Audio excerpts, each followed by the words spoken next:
Hello everyone, this is Anismita from RGNIYD MSW department, and in this video I'm going to discuss about suicidal counseling. As we all know, suicide is an act killing oneself intentionally, performed by the person with the full of knowledge or acceptance of the fatal outcome. This was reported by World Health Organization 2021, and suicide involves an intentionally voluntarily determination to end one's life. The willingness of a person to die originates within him. And if we see the suicidal cases, it not comes in all sudden. This is a long process, and there are so many factors for committing suicide. If we see the socio-economic condition of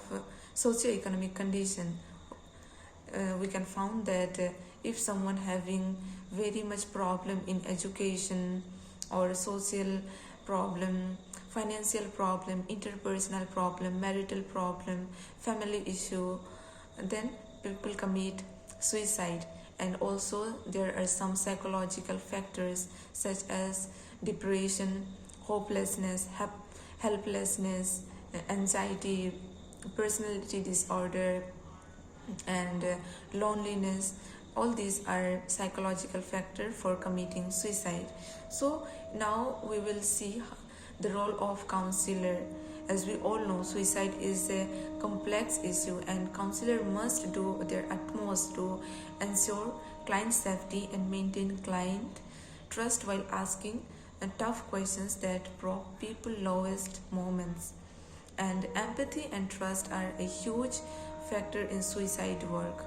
Using empathy to acknowledge a client's pain helps counselor better understand what the client is experiencing and can inform their work together in counseling to help the person stay safe going forward.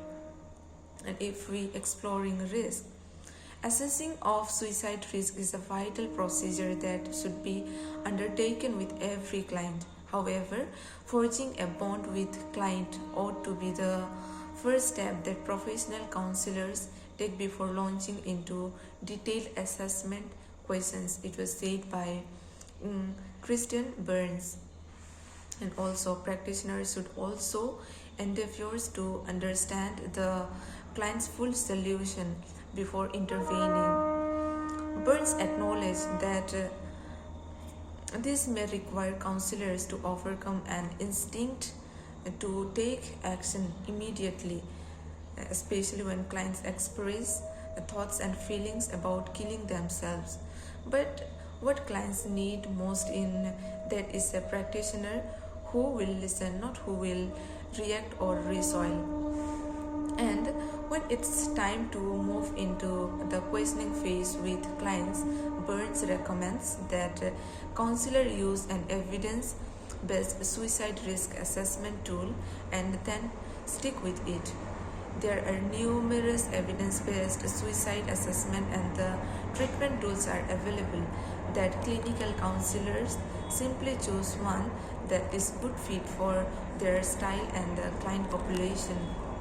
As the counselor is answering questions, counselor can probe for details. And once a client's suicidal ideation is recognized and explored through assessment, the next step is for counselor to design a safety plan with the client.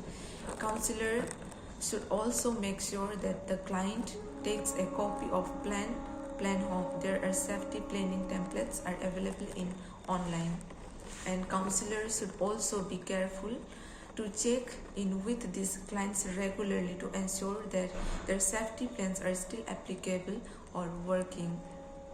At the last, I want to highlight that suicide rate is increasing day by day. According to latest central government data, daily 418 people died because of suicide, and this is not normal, and this need to be stopped. And people, when going through suicidal thoughts, then they always try to share their problems with someone whom they trust or whom they loved, and they always remember that their life is uh, uh, we get the life for only once, and our life is precious. So we have to live our life with full, and we have no right to kill our life. So all this from my side, and thank you so much, sir, for giving me this opportunity. Thank you.